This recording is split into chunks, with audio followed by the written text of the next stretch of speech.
Tom Dwan didn't play poker the way others did, he attacked it. At 19, he was already grinding nosebleeds online, taking down legends like Phil Ivey and Patrick Antonius like they were sitting ducks. In the world of high-stakes poker, where most players play tight and safe, Dwan was loose, aggressive, and unpredictable. He made you feel stupid for calling, worse if you folded. But that fear, it didn't last. Because Tom Dwan's story doesn't end with million-dollar pots or full-tilt sponsorships.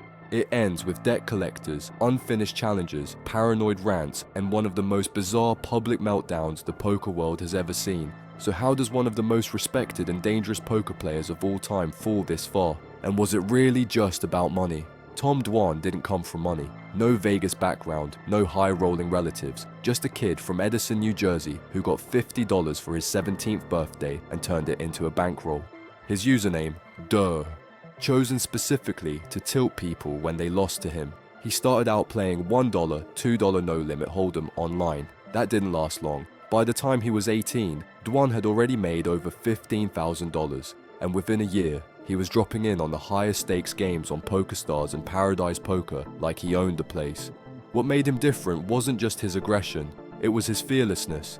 He didn't care who was on the other side of the screen, Phil Ivey, Benjamin, Antonius, didn't matter. He'd still fire 3 barrels, still float out of position, still make the kind of plays that left pros shaking their heads. And then came full tilt. Dwan wasn't just playing the biggest games in the world, he was beating them. Multi-tabling 200/400, winning pots over $1 million. In a world where most players went broke trying to take a shot, Dwan just kept climbing. He bought a house in Texas, moved in with fellow crusher David Benefield, and kept steamrolling. By 21, he was finally old enough to play live in the US, and he made his presence felt instantly, cashing in huge at the WPT, the Aussie Millions, and nearly grabbing his first WSOP bracelet. But online, that's where he was untouchable. He ended 2008 with over $5 million in profit. In 2009, he launched the now infamous durrrr challenge, a public offer to play anyone in the world, heads up, across 50,000 hands. He even threw in a $1.5 million side bet to sweeten the pot. It was official. Tom Dwan wasn't just feared, he was feared by the best. But that kind of pressure, that kind of speed, it never lasts forever.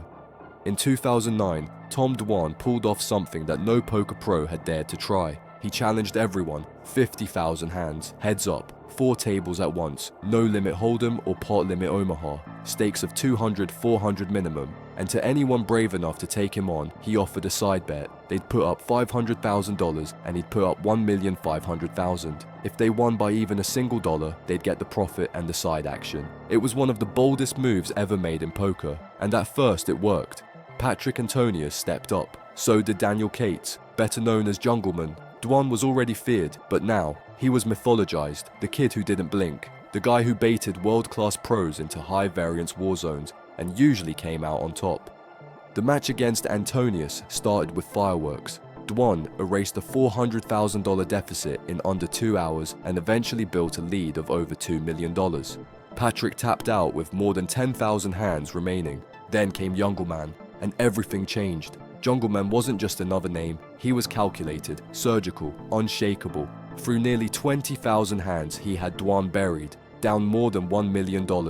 And then it stopped. Months passed, then years. Excuses surfaced, scheduling issues, bigger games, platform problems, rumors that Dwan's full tilt contract might have covered his side bet if he lost. It didn't matter. The poker world saw it for what it was. Dwan was dodging the rematch. Jungleman waited, called him out, waited again, and Tom, silent. The durrrr challenge, once a symbol of aggression and confidence, became a cloud over Dwan's reputation.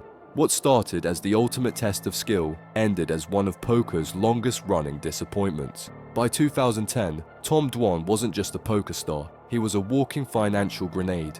During that year's World Series of Poker, he lit a match and tossed it into the heart of the high-stakes community. He offered between 3-1 and 3.5-1 odds to anyone who wanted action, that he'd win a bracelet that summer. Simple bet, massive exposure. Almost every pro with deep pockets jumped in. Phil Ivey, Mike Matusow, Eli Alesra, even Daniel Negreanu. Some put up hundreds of thousands. Rumors swirled that Ivey alone stood to lose over $3 million if Dwan pulled it off. That's how much fear Tom Dwan commanded, and then, somehow, he went deep. Event number 11, a $1,500 no-limit hold'em tournament with over 2,500 players. Dwan was on fire, running hot, making hero calls, and steamrolling tables. When he reached the final table, the entire poker world froze. They weren't rooting for him, they were sweating bullets. When he reached the final table, the entire poker world froze. They weren't rooting for him, they were sweating bullets. Some pros even sold off their side action at a discount just to limit the damage. Huck Seed, who had 300,000 riding against Dwan, dumped it mid-event for $82,000. By the time it was heads up, only one man stood in Dwan's way, Simon Watt. And the rail? It wasn't cheering, it was panicking. Dwan shoved with Queen 6, Watt called with pocket 9s, board ran clean. Tom Dwan finished second. The room exploded, not in applause, but in celebration. Dozens of high-stakes pros jumped from their seats like kids on Christmas morning. Mataso ran around the room yelling, "They're gonna name a room after you, Simon."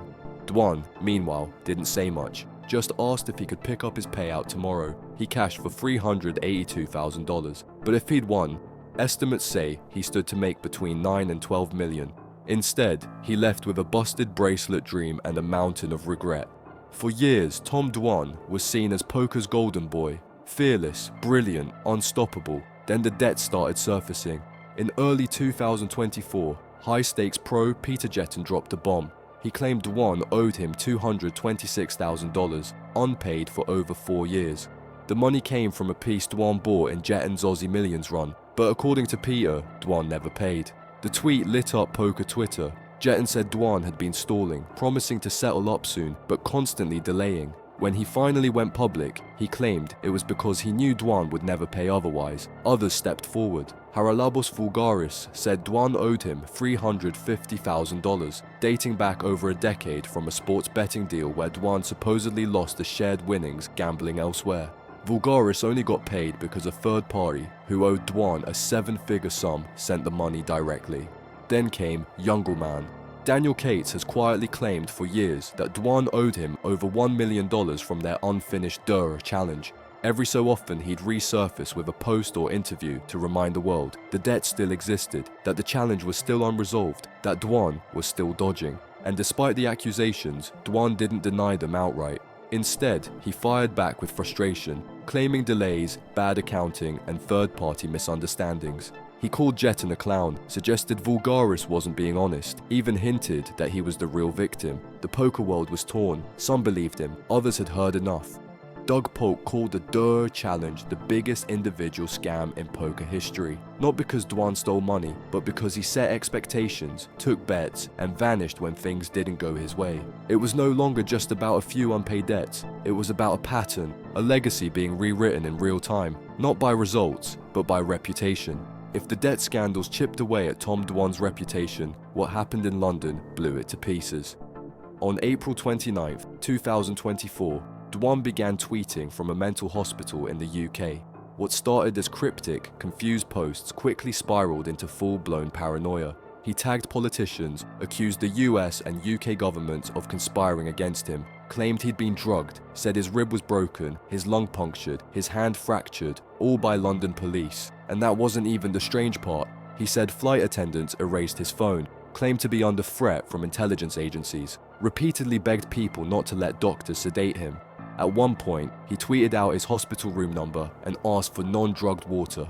The poker world was stunned. This wasn't a meme, it wasn't a joke. The same man who once instilled fear with every river bet was now begging for help online, convinced he was part of some international plot.